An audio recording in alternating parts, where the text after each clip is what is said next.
They think that when they get to the goal, when they get the exit, they make X number of dollars, they have so much in passive income, they've got this many people working for them, they've done this many podcasts, right? They've written this book, they've hired these many people, like whatever it is, they think that once they've achieved that, then that pain will go away. We're not trying to prove anything. What if you treated your business like a grandbaby? Have you ever thought to consider how emotional intelligence not only affects you and your personal life and some of the things you've heard around EQ, but how it actually affects your business?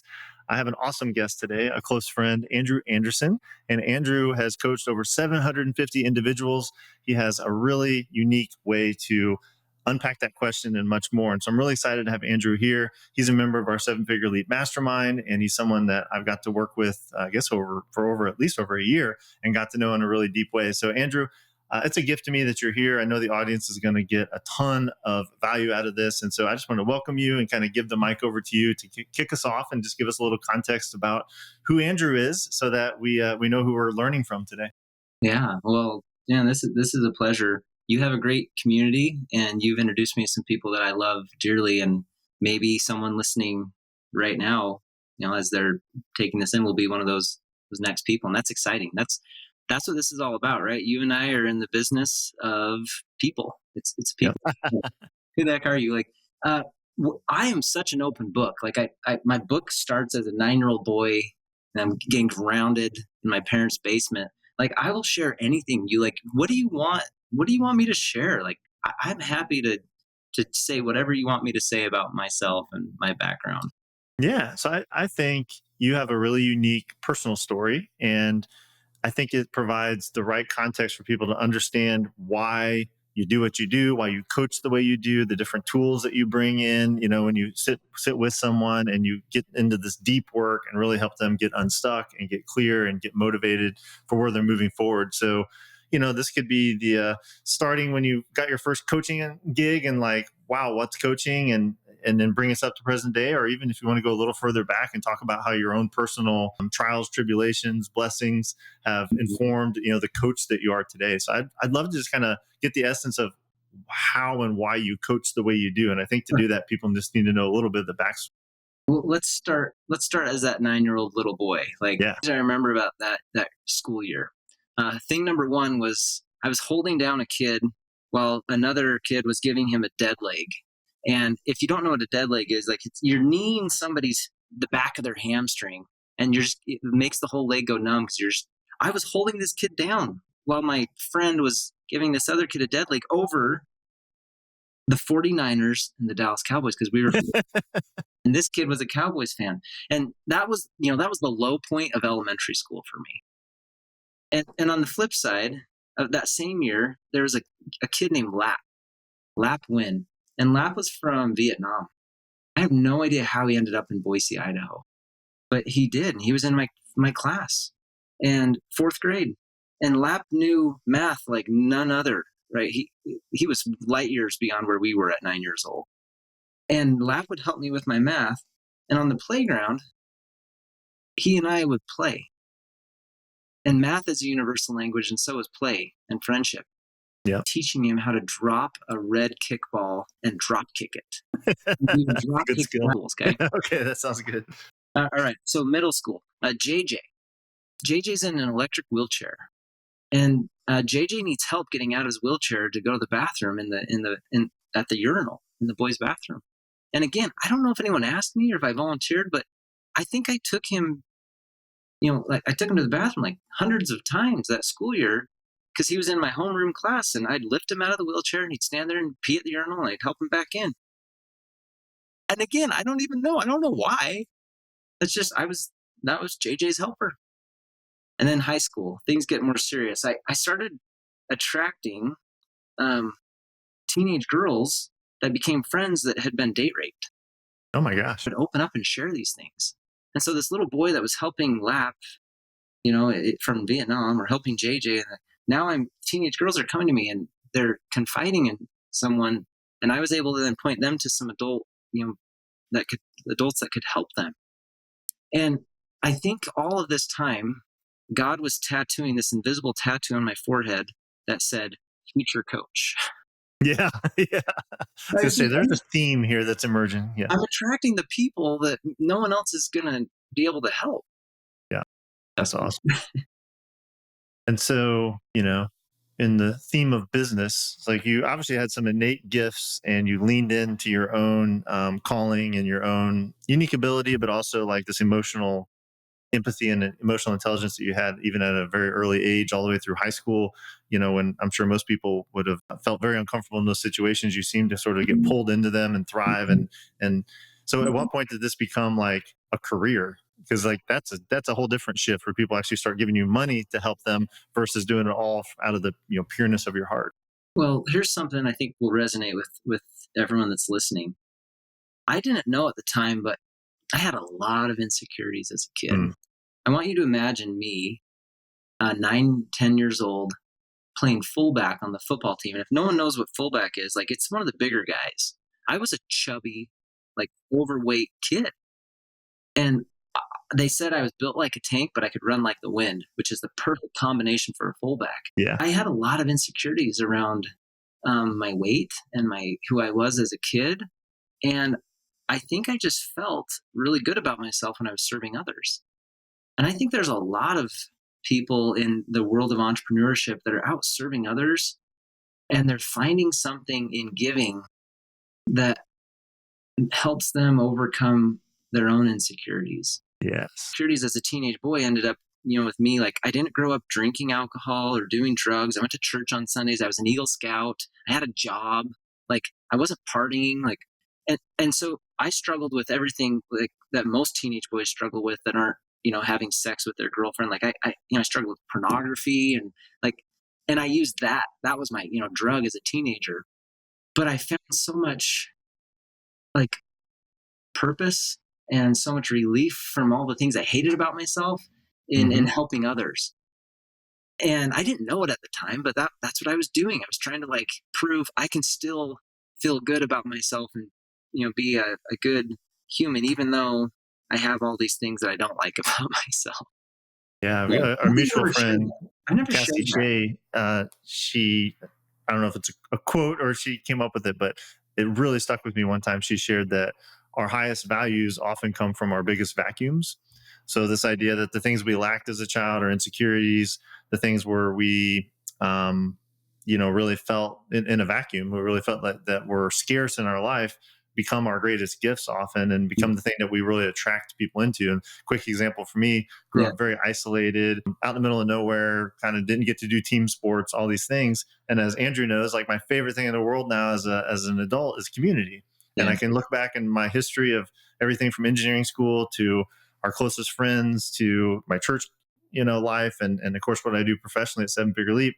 It's all community based, and like that's not a coincidence, right? It's because I had a vacuum of community, and now I thrive in community and love to lead community. So that makes total sense to me, Andrew, that some of these insecurities have become your greatest gifts and the values that you hold for other people. Well, yes, I love that value vacuum. I've heard it said that we're always best positioned to serve the person that we once were. Yes.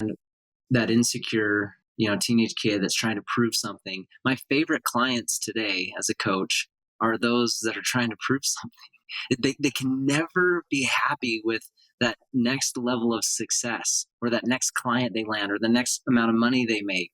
Like they're striving for something outward that they're not able to find inward. And that's where this idea of, your business is only going to grow to the extent that you do. Yeah. Massive exits from their business, and then they're just empty. They're like, I don't know what to do with my life because they just lost the only thing that gave them, this false sense of value and worth. Yep. Yeah. Absolutely. And so I think everyone will resonate with that at some level, in some cases, a very deep level. And so I know, like with the work that you do, it's very, I describe it as like deep, intimate, it's individualized, it's one on one. I said in the opener, 750 individual clients. And I know that goes from like the real estate industry into a more broad based industry. And you work with a lot of different people from different walks of life, often in your office in Boise, which I think is a really cool, a unique differentiator with some of the work that you do. And so what you said is so true. Like we only grow to the extent our business only grows to the extent that we grow. And it's very nuanced. So like, and this is a super loaded question, maybe you can kind of walk us through a Yeah. typical onboarding with the client or the first session, but like, how do you do that? Like, how do you help someone in this way? Because I think it's a pretty unique gift that you share. Well, we sell them what they want, and we end up giving them and helping them understand what they really need. Yeah. Yeah. It took years before I got into the coaching, and I've been coaching now at the time of this recording for a decade. And if you just ask people with enough care and curiosity, then they'll allow you an opportunity to contribute to their life. So if we come from this place of contribution, but knowing that the only way we can contribute is if we care enough and are curious to ask the right questions, that's where we get to a place of contribution. So we start off, we just have like a really simple conversation, and then they'll tell me something. Like, yeah, let's take Jake, for example. Like, you and Yes. I Wow. have this much in debt. I'm addicted to porn. I'm struggling with marijuana. My marriage is falling apart. I've lost my faith in God. And I'm killing myself building this business while my life is falling apart. This is conversation number one with this guy. It's like, whoa, we jumped right into it with Jake. And again, I think, there's different aspects of that I can relate to. Every listener is going to relate to some form of that in their own version. I think that's especially true among the entrepreneur crowd, right? Like, so yeah, please, I'd love to know. So that was session one. So then it's like I'm imagining myself in the receiver seat, like being in the Andrew seat, having this conversation, and then what? Because like, how do you help someone who's in this, like, it's almost like a deep despair. There's a lot of imposter syndrome, sort of like Yeah, everyone thinks I'm really awesome, but I don't feel sure. awesome at all. Like, how do you start to soothe that or help that? You've been Wow. through. Oh my God. And I believe that this family we were creating would last forever, like beyond this life, even. And I found myself living in my parents' basement, the typical almost 30-year-old, living in their parents' basement, not being able to see my wife or my daughters every day. And I also ended up losing my teaching job at that time. Wow. I, Yeah. Mm. and I thought, well, I guess I'm using it. I'm using it as a way to connect with others. Yeah. Yeah. It is hope. So instead of going to this place of pity, where I'm pitying this person that's going through this, whatever they're going through in their life, I can respect and honor where they're at. Yeah. I can respect and honor that 28-year-old kid who lived in his parents' basement that lost his wife and his family, that believed he had borderline personality disorder, which ended up being a misdiagnosis. That's not something I struggle with. And so I think a distinction there, though, is empathy is great, and being able to relate to people and say, I've been in your shoes, or I understand what you're going through to some extent. Pity is not, right? Like, pity and getting stuck in despair and pity and dwelling on things and staying in the negative, that's not really serving anyone, right? And so I love and appreciate the story you shared. I didn't know that detail of your own journey. It makes total sense. And you can relate to the Jakes of the world and Yeah. whatever form of despair and pity that they're in, because the other side of empathy in a coaching role and in the story brand framework even is authority, because at some point you did overcome and you are in a position to help people now pull them out of that despair, and so you need to meet them with empathy, but you also need to show them the path forward. And so yeah, I'll let you continue. I just want to No, yeah, I think it's great. there's certainly no shame in that part of your story. I think it's essential. And at Mhm. the same time, I think your wife gave you good advice that, like, you can't just live there. You got to talk about the after too. So you give people some hope. Yeah. Well, and I do talk about the after, but it's the energy. It's like, instead of pitying that version of myself, I respect and honor, because that version of myself helped me get to the place that I am today. Yeah. Everybody needs to look at whatever it is in their past, and whether they're sins or mistakes or failures or this or that or weakness or whatever it is, and just say, you know what? Instead of hating that version of me, I respect and I honor that version, because that version of me was doing the absolute best I could with the resources I had. And the only Yeah. Yeah. choose now to release all judgment, and instead of pitying and feeling bad for that guy, it's like, dude, I honor him. I made it out of my parents' basement. I got remarried. I started my own coaching business. I've coached full time for 10 years. I was a coach before coaching was a thing. Yeah. Yeah. For Yeah. that. Yeah. Yeah. Yes. I mean, you hear the cliche that entrepreneurs build something, grow to resent it, and then burn it down, right? And part of that's maybe this ADHD sort of like, I just need the shiny new object thing. But I think a lot of that is exactly what you just said. It's actually they grow to resent it because it's become a reflection of something that they don't want to they don't want to see in themselves, right? Because if you create something, you've created it, right? It's a reflection of you. And I'd love your thoughts on that because I want to hear more of this process with Jake, and then part of what I want to make sure we touch on today too is sort of this emotional intelligence for entrepreneurs theme of like, Yeah. 'cause I think that was powerful what you said in the opening of like your business is only going to grow as much as you do. And so, yeah, anyway, I'll let you take the mic back, but maybe it's an extension of Jake's story. Yeah. And then I'd love to get a little deep dive into this EQ for Yeah. entrepreneurs. Well, Yeah. young Yeah. as Yeah. adult parents, you and I were just talking before this. I'm going to go help my dad get this trampoline sunk into this hole we dug. And there's going to come this moment with my dad or my mom where they're going to say something or do something. And I'm going to inside have a choice, which is do I want to respond as an angry, hormonal teenage boy? Or do I want to love them and be compassionate? Because what's happening with my own children right now, because I have a child that's 2, and then a 17-year-old, right? So I've got 7 kids from 2 to 17. Wow. See the stuff in myself, in my own parents that are elderly, as well as in my own children that are showing me who I'm not. They're Mm. not a reflection of me. It's shadow work. It's who you're not. And if you can learn to overcome that that version of who you're not, which is, the snarky mom making comments about my dad, or the snarky teenager making comments about her mom. If I can realize that, hey, you know what? You can be compassionate to your mom and your teenage daughter because that's not you. You've overcome that in yourself. And from a Christian perspective, this is what Jesus was able to do on the cross when he said, Father, forgive them, for they don't know what they're doing. The King James Version says, Father, forgive them, for they know not what they do. But Yeah. like me, my mom doesn't know. She's doing the best she can. They've been married for 52 years. Yep. Go. Yeah. And my teenage daughter, she's doing the best she can. She's 15 years old. It's okay. And it's not about me. And so that when I can shine light into that shadow, it goes away. Mm. And your business is the exact same. It's your creation. And when you're feeling frustrated by your business, it's shadow work. It's saying, hey, this isn't who you are. And when you can overcome that part of you that you're feeling insecure about, and you can learn to love and stop judging that, then you're going to be able to accept this as it is instead of trying to always change it like we do our parents or our children. You can, Yeah. you can let things come to you instead of always trying to push and prod and dominate and control. And so, whether it's your business or your children or your parents, there's just this powerful place of coming to this acceptance. And that's what I did with Jake. And we use deep principles of neuro linguistic programming or NLP. And I'm a master practitioner of mental and emotional release. And we just find out, where did all this come from? And how do we change it? And we can change it that fast. It doesn't take years of therapy. It takes a couple of hours.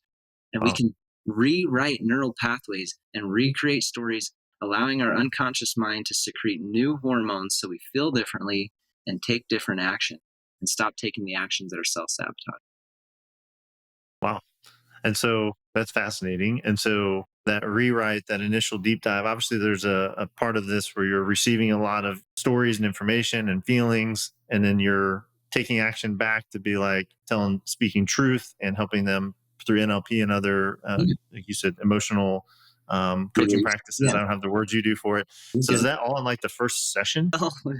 So we ease in. Okay. We Okay. explain some things. It's called mental and emotional release. Dr. Matt James wrote it. He trained me personally.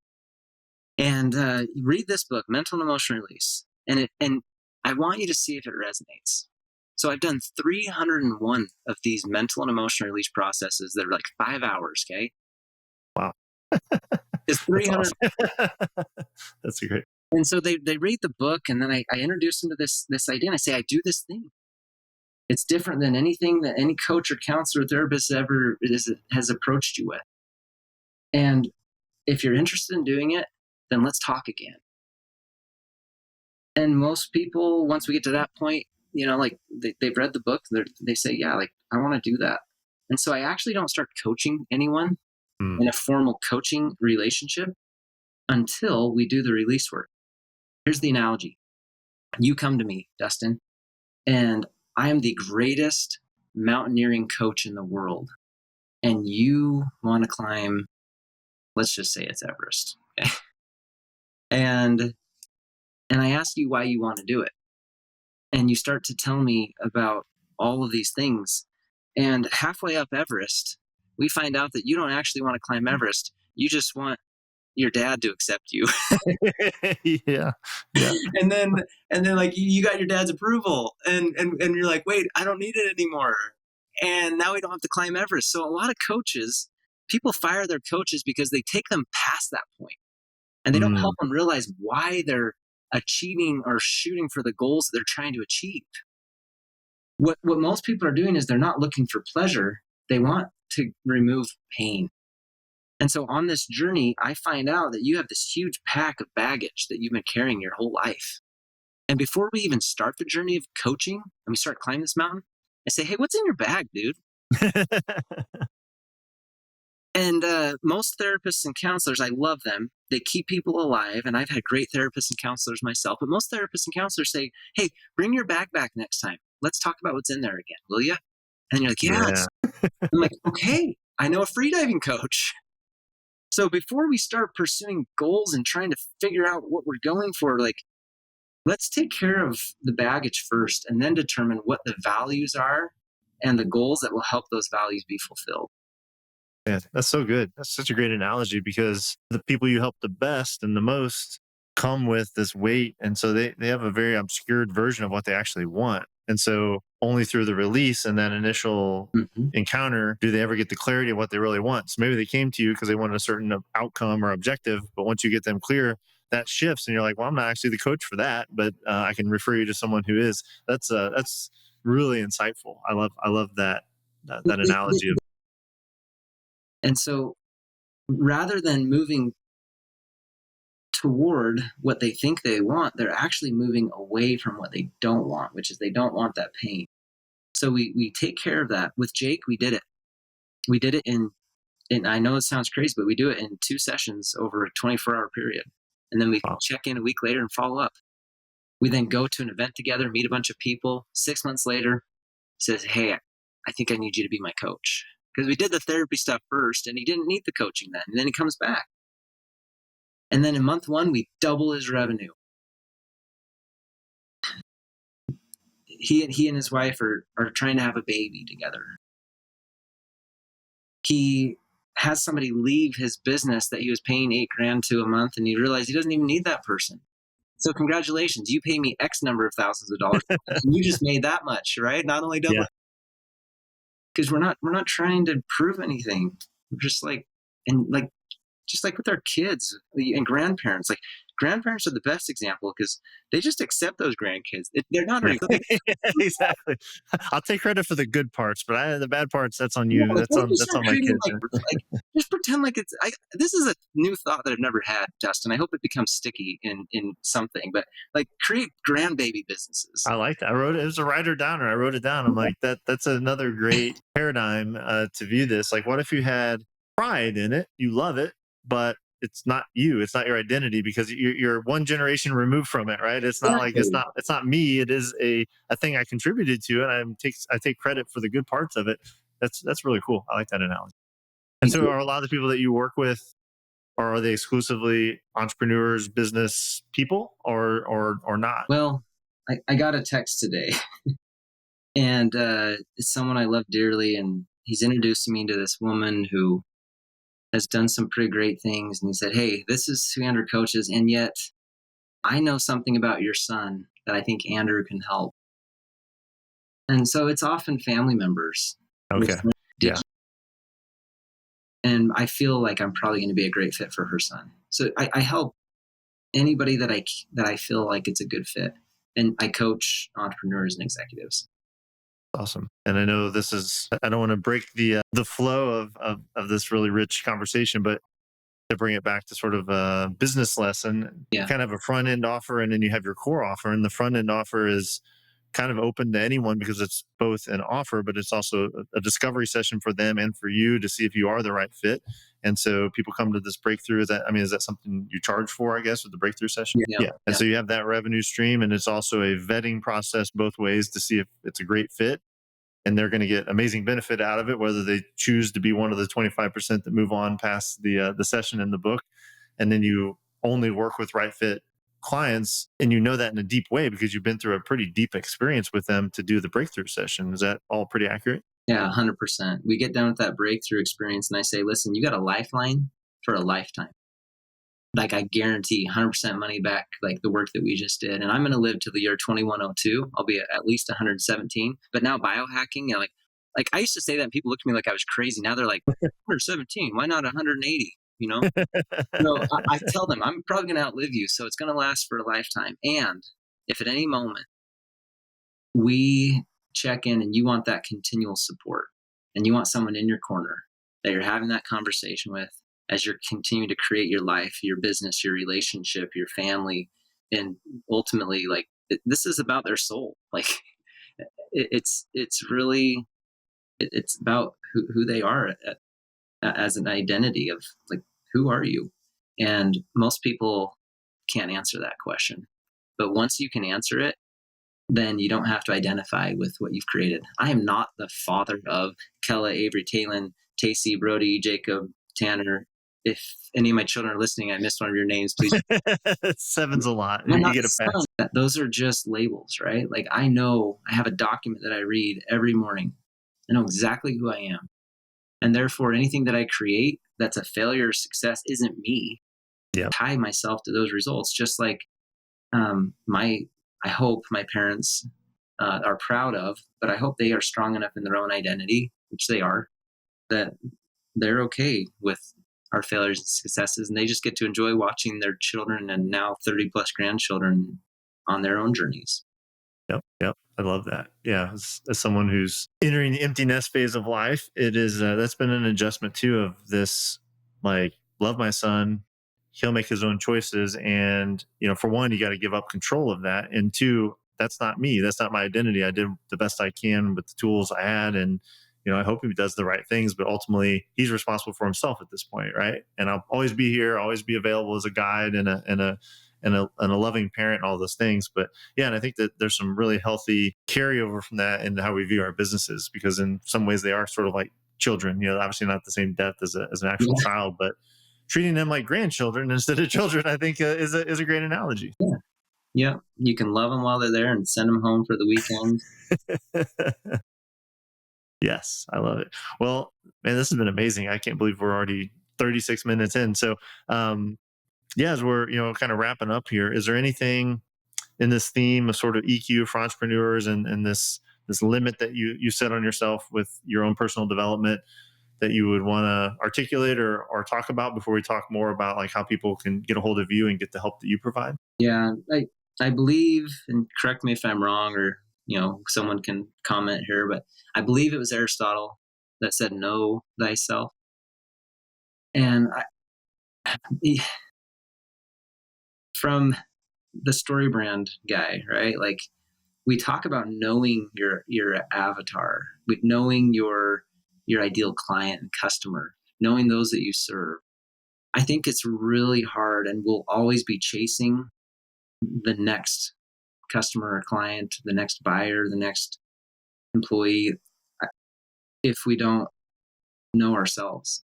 Because once you know yourself and you begin speaking right from your heart, and your messaging is 100% authentic. And Yep. so my question to the listener is, like, how well do you really know yourself? And if you're struggling with things on the outside, that's okay. We all are to some extent. And even myself, when I start freaking out, like, about where I'm at with my coaching business, it's, you heard me share this. It's like, just, hey, chill out, Andrew. Like, everything's fine. If we took away all of your business and your any debts you have or any of your net worth, like, how's your life? Yeah. Like, do you know how good you have it? Do you know yourself? Do you know, like, everything you have? And if you don't really truly know yourself, then everything else just is really, really hard. And so if you're in that place, um, it's it's not as hard as we make it. You just need to get rid of everything that's not you, which is what Michelangelo said about the David. Just get, Yeah. and if we release all of that, you're gonna love what you see, and you're gonna know exactly who to serve and how. Beautiful, amazing. Well, someone's needing that help, and I think we can all use that help to some extent, and they feel called, they feel pulled to go deeper with you, Andrew. What's the next best step for people? Well, just reach out. I mean, if you want to read my book, you can do that. Like if I narrated it, so Strength of the Oak, Strength of the Willow. Yep, I'm yep. always Or your grandchildren. So, well, Andrew, you're awesome, man. I'm grateful you're in my life. I'm grateful that you're able to come on here and share these gifts. I know it's going to impact many people, and I'm sure there's someone listening right now, in particular, who's like, "This is exactly what I needed," and they're going to be reaching out to you. So, thank you for making yourself available and being part of the podcast community here. pleasure. Thank you for building that's a gift. I learned that about you today. Thank you for sharing that.